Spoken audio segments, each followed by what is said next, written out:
I wish I wasn't afraid all the time, but I am. I know this world is screwed up, believe me, I know it better than most. Which is why I wanted to ask if there's anything I can do to help make it right. Please let me know. If you wish.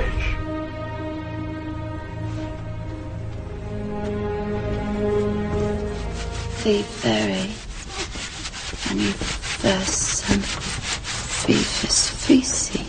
By the power of truth, I, while living, have conquered the universe. Personal motto?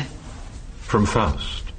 That's about trying to cheat the devil, isn't it? It is. And speaking of the devil, I was wondering if your offer to help was still standing. Of course. It appears that unforeseen circumstances have accelerated my original plan. As a result, I'm in need of someone with some theatrical skill. I'll do my best. I believe you will. We are consciousness. All that is, has been, and ever will be.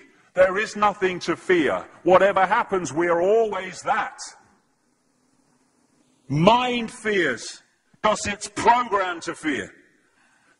When we're conscious, there's no fear in this. It's a shake of the head. Pathetic.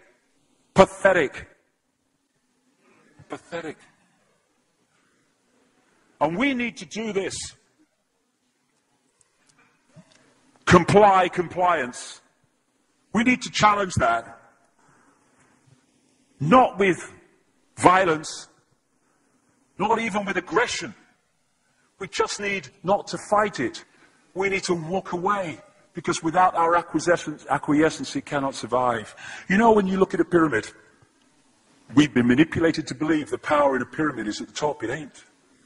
The top of the pyramid is there because the rest of the pyramid's holding it up. We're holding this whole thing together.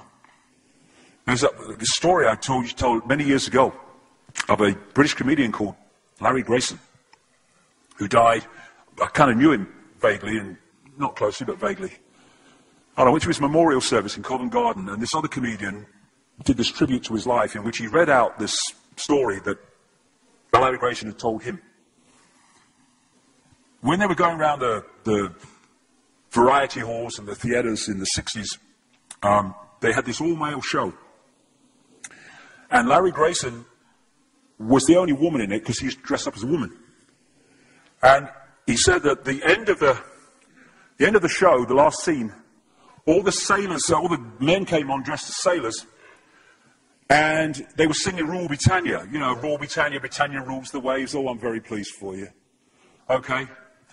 And as it built up, Larry Grayson would come on dressed as Britannia with the helmet and the shield, and he would be manhandled up the side of this pyramid to the top for the big finish. And he said one night, he said things seemed to be going rather well.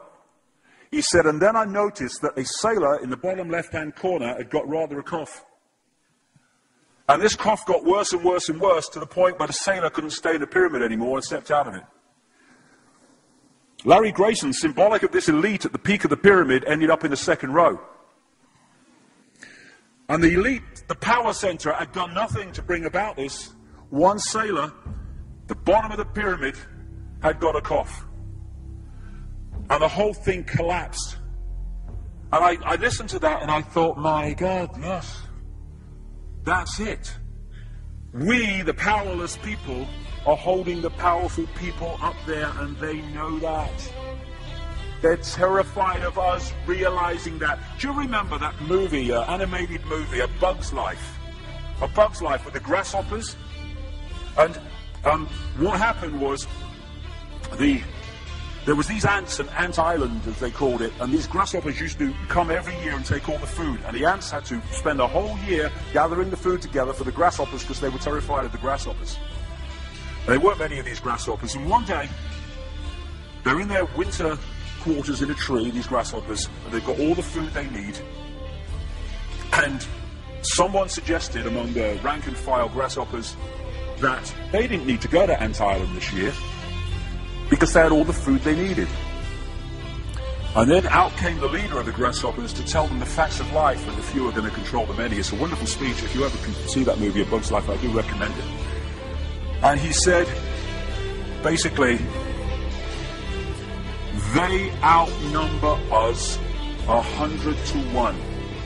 And if ever they figure that out, there goes our way of life.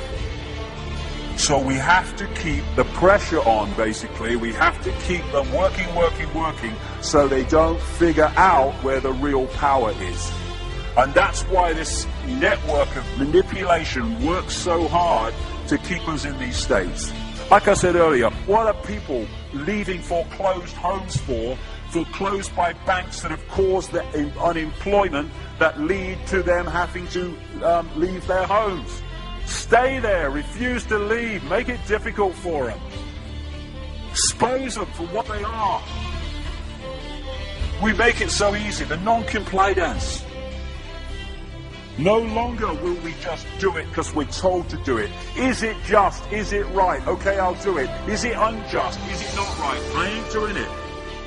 We start to make the decisions on what we will and will not do based on our values and not some imposition from the dark suits. These people are gonna give me, grant me, or grant me not my freedom. I'm all that is. You can't grant me freedom. No one can grant me freedom. I am freedom. It's what I am.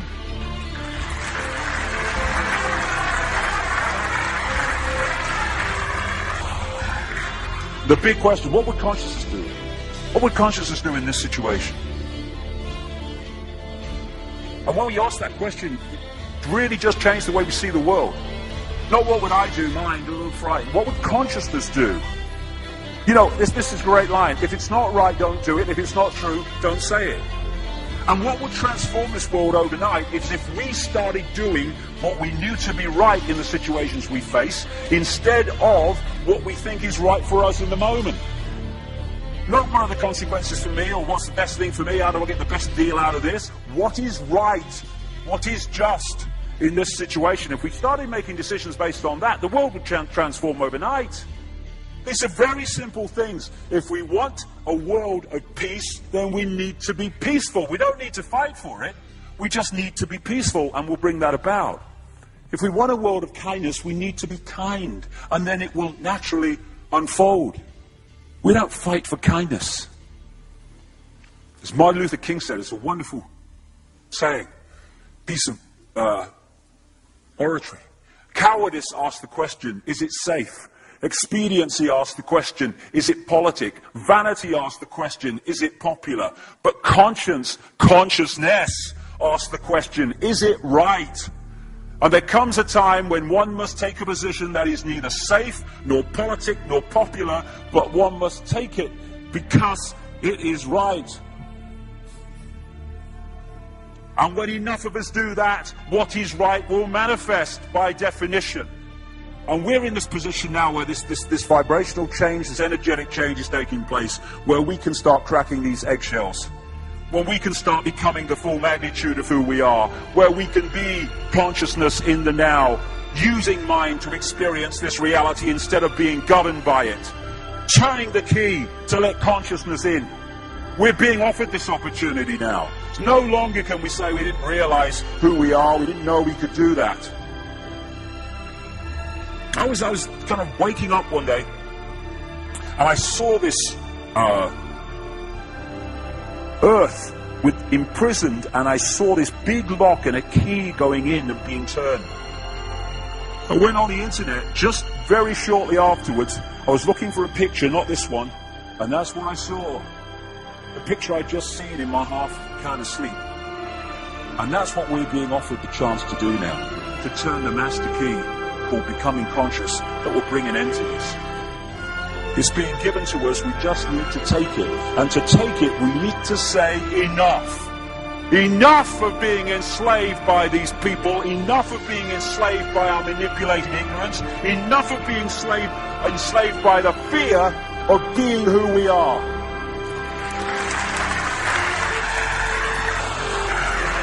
Enough! It is time to fly. It is time to fly. Thank you very much.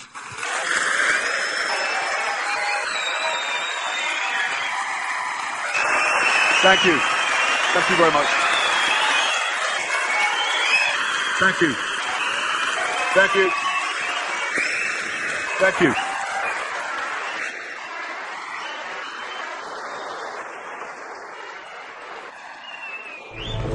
Enemy is approaching fast. Requesting orders. General, what should we do? There's no response from command. Or from party leader Creedy. Stand